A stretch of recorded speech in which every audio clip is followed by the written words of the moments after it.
Why are some car dealers feeling frustrated these days? Well, it's because selling electric vehicles is proving to be quite a challenge for them.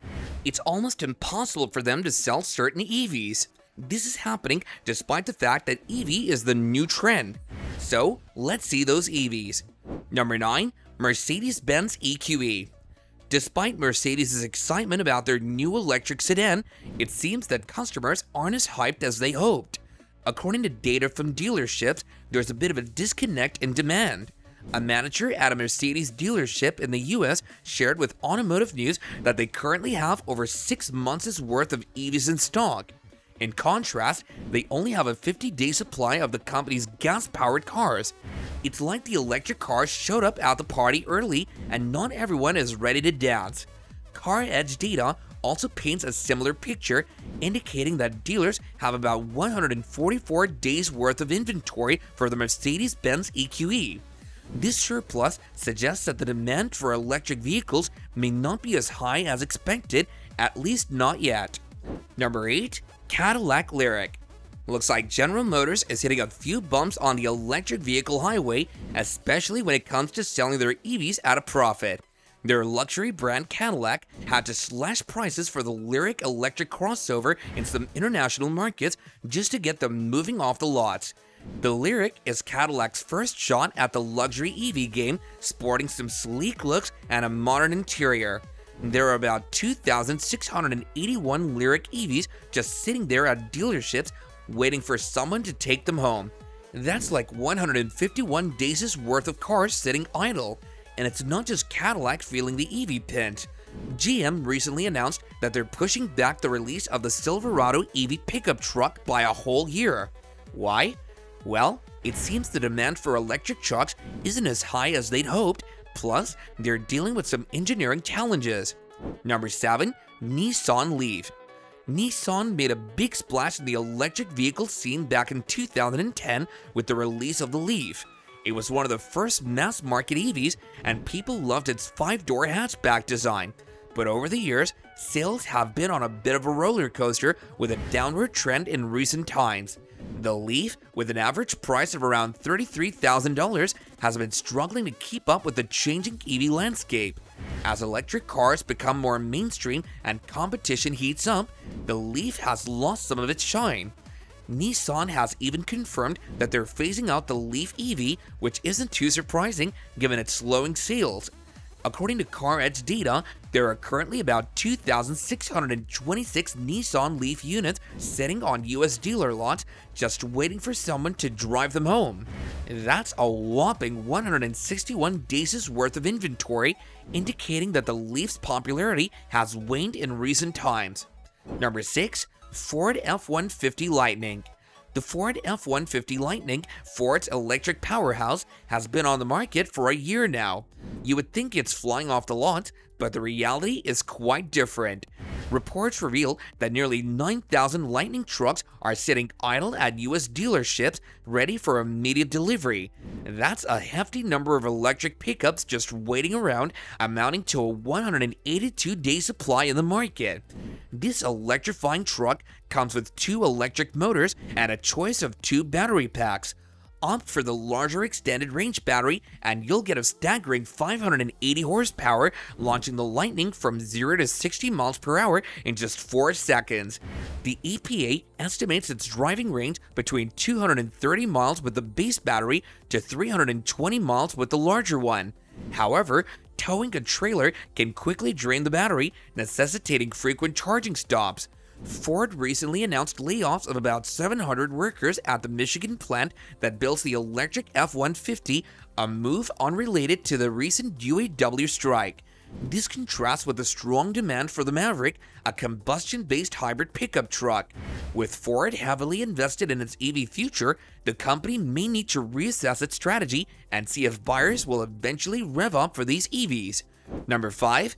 Genesis GV60.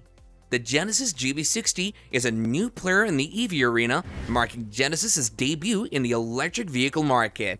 Released for the 2023 model year in the US, it comes in 2 variants, Advanced and Performance. Both models feature a dual-motor all-wheel drive system powered by a 77.4 kilowatt battery. According to a report from CarEdge, US dealerships are sitting on a 190-day supply of the Genesis GV60, indicating slower than expected sales. Despite being in its second model year, the GV60 has only seen modest sales, averaging about 250 units per month in the US. This figure pales in comparison to the sales volume of its sibling models, the Hyundai Ioniq 5 and the Kia EV6, each of which has recently recorded monthly sales close to $2,000. The lukewarm demand for the GV60 could be attributed in part to its pricing. Despite being a luxury brand, the average sales price of the 2023 GV60 is around $66,000, which may be deterring some potential buyers. Number 4. Ford Mustang Mach-E. The Ford Mustang Mach-E is a perfect example of Ford's EV dreams zooming ahead of reality. Even though Ford is all gung-ho about electric vehicles, the sales figures and the number of Mustang Mach-E's gathering dust on dealer lots tell a different story. You can get the Mustang Mach-E with a standard range 70 kilowatt-hour battery or an extended range 91 kilowatt-hour pack, giving you a decent range of 224 to 312 miles on a single charge. Sounds pretty great, right? Well, not according to CarEdge, which reports that there are about 25,000 unsold Mach-E's sitting at Ford dealerships. That's a whopping 204 days' worth of supply at the current sales rate. Ford's aiming to produce 600,000 EVs this year, but it's going to cost them. They're looking at a $3 billion loss in the process and probably won't see any profits from EVs for the next 3 years. Number 3. Jaguar I-Pace. The Jaguar I-Pace seemed like a game changer at first, arriving on the scene before many of its rivals. But as they say, timing isn't everything. Despite its early entrance, the I-Pace has struggled to find its footing in the EV market. With a starting price of $80,000 and creeping up to over $90,000 with some bells and whistles, the I-Pace was already facing an uphill battle. Early buyers were promised a 300-mile range, but in reality, many couldn't even come close to that. And to make matters worse, the car was plagued with electronic glitches right off the bat, leaving owners frustrated and dealerships scrambling to fix issues they weren't prepared for. Now, Jaguar dealers in the US are sitting on around 400 unsold I-Paces, gathering dust and waiting for someone to take them home. Number 2. Maserati Levante. When you think of Maserati, you probably picture a luxurious car that everyone dreams of driving. The kind of car that turns heads and makes a statement. Well, the Maserati SUV certainly has that sleek Italian look that catches your eye, but despite its stylish appearance, it's not flying off the lots as you would expect. With a market supply of 31 days, it seems like people aren't quite ready to splurge on the high price tag for the exclusivity of driving something a bit more unique. It's not just about the looks though.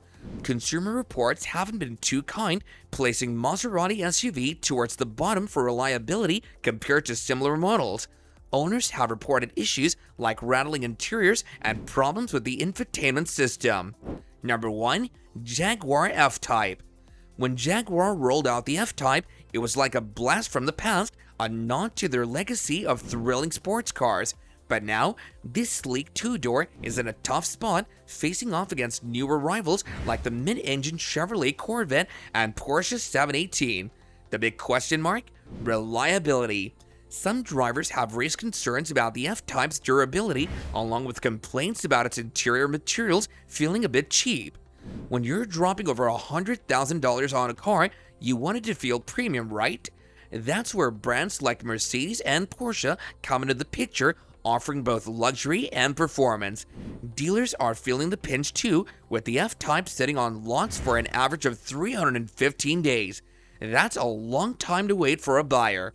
Despite its stylish looks and sporty performance, it seems like demand just isn't keeping up.